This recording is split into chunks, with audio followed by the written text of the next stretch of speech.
10 anxiety ടിപ്പുകളിൽ ഒന്നാമത്തത്.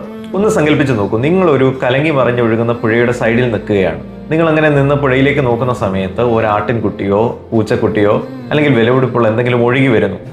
ഒരു മുൻകരുതലുമില്ലാതെ നിങ്ങൾ ആ പുഴയിലേക്ക് എടുത്ത് ചാടുന്നു. അതിന്റെ ഉത്തരം ഇല്ല എന്നായിരിക്കും. കാരണം അത്രയും ഡേഞ്ചറസ് ആയി ഒഴുകുന്ന പുഴയിലേക്ക് ഒരു മനുഷ്യനും ചാടി തന്റെ ജീവിതം കളയാൻ ഇഷ്ടപ്പെടുന്നില്ല.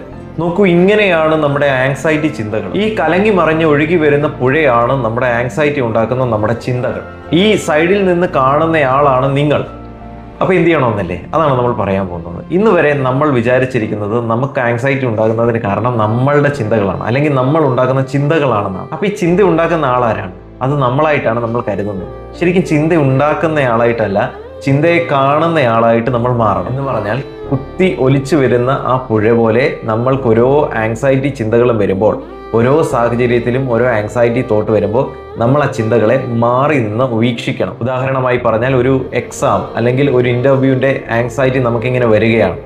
അതിങ്ങനെ വന്നുകൊണ്ടിരിക്കുമ്പോൾ ആ ചിന്തകൾ ഇങ്ങനെ നമ്മുടെ മനസ്സിലേക്ക് വരുമ്പോൾ നമ്മൾ മാറി നിന്ന്, എനിക്ക് ഇൻ്റർവ്യൂവിനെ പറ്റി ഒരു ചിന്ത വന്നുകൊണ്ടിരിക്കുന്നുണ്ട്, അതൊരു ആങ്സൈറ്റി ചിന്തയാണ്, ആ ചിന്തയിലേക്ക് ഞാൻ ചാടി ഇറങ്ങിയാൽ എൻ്റെ ഇൻ്റർവ്യൂ കുളവാകും, എൻ്റെ ഭാവി നശിക്കും, അതുകൊണ്ട് ഞാൻ കരയിൽ നിന്ന് ആ ചിന്തയെ വാച്ച് ചെയ്യുന്നേ ഉള്ളൂ, അതിലേക്ക് ചാടി ഇറങ്ങുന്നില്ല എന്ന ചിന്ത മാത്രമേ നമ്മുടെ മനസ്സിൽ വരാൻ പാടുള്ളൂ. മറിച്ചൊന്ന് ചിന്തിച്ചു നോക്കൂ, ഒരു ഇൻ്റർവ്യൂവിനെ പറ്റി ഒരു ചിന്ത വരുന്നു, ഒരു ആങ്സൈറ്റി വരുന്നു, നമ്മൾ അതിലേക്ക് ചാടി ഇറങ്ങുന്നു. അയ്യോ, ഇൻ്റർവ്യൂ വരുന്നു, ഞാൻ എന്ത് ചെയ്യും, ഞാൻ തോറ്റുപോകും, എനിക്കൊന്നും ചെയ്യാൻ പറ്റില്ല.